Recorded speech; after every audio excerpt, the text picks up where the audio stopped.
Treaty of Versailles after World War II has been considered one of the most unfair and least effective treaties ever signed. But what if the Allies hadn't been so harsh? The idea really isn't so far-fetched. Woodrow Wilson's 14 points outlined a post-war Europe very different from that of the Treaty of Versailles. He believed in a Europe which was united in diplomacy. Instead of one side having its armies taken away, he believed in a universal reduction of military, from a major fighting force to just enough to police your border. And he supported the creation of a united economic union, much like the EU today. Additionally, he discouraged the payment of reparations, instead believing in the countries supporting each other through trade and loans. Had the treaty included these points, Europe would be in a much better position economically during the 20s. Germany, not having to pay reparations, would be able to begin to rebuild. Now, with the advent of the Great Depression, Europe would be in a much better economic position. The countries could support each other and work to lessen the impacts the Depression had. Germany would no longer resent the rest of Europe, and so there would be no cause for the rise of fascism. Without fascism, there would be no advent of World War II in Europe. While this may seem good, this will have crushing effects on the world economy.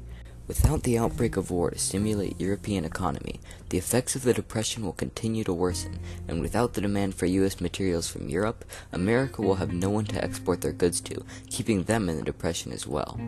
Though the reforms by FDR and the European leaders will help, it will take much longer for these countries to rebuild.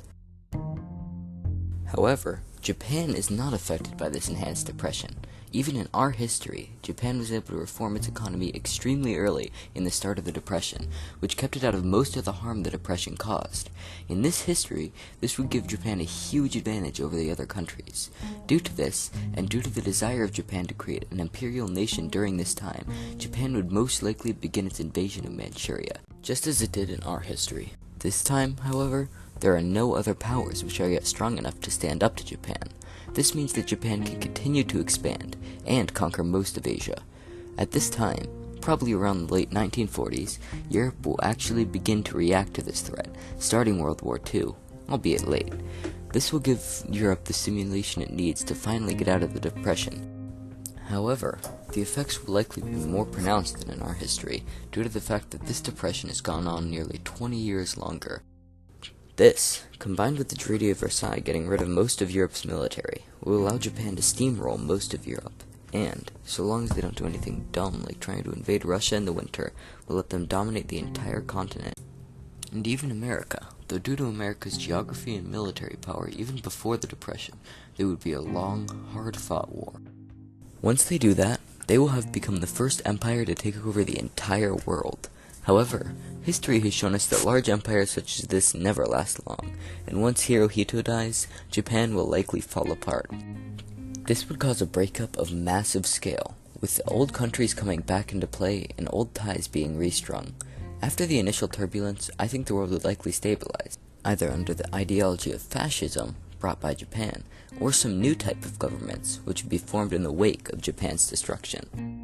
By the beginning of the 21st century, peace will have been established, and a world economy close to what we have today, with heavy globalization especially strengthened due to the entire world being recently brought together under Japanese rule, will have formed.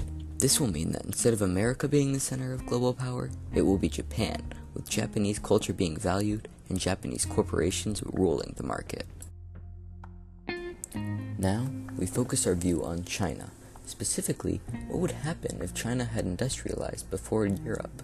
In order for this to happen, it would require a massive shift in the way China perceived innovation and the way it viewed labor.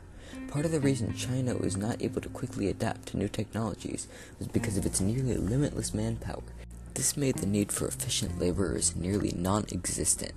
Most of Chinese machines for water pumping and processing, leading up to the Industrial Revolution, were powered by man, while European nations like the Dutch utilized methods of much more efficient windmills and water mills to do their mechanical work.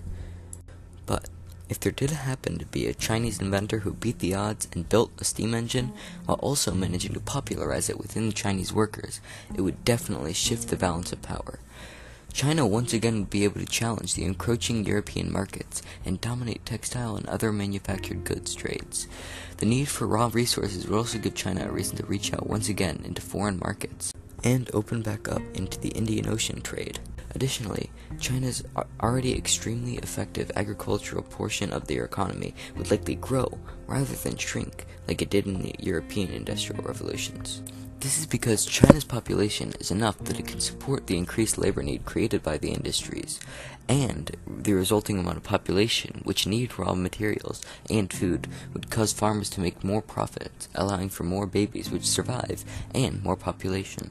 As China gained power, the European nations would themselves have their own revolutions, spurred on by trade with China. However, these countries would not have monopolies on goods like they did in our history. Instead, they would have to compete with China. This would spur massive tensions and start a race for areas where raw resources were wildly available.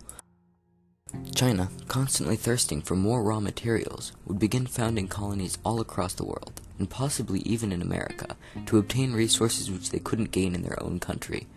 There would be a role reversal, in that China would begin to colonize Japan, as it would be both economically and militarily superior due to its early industrialization.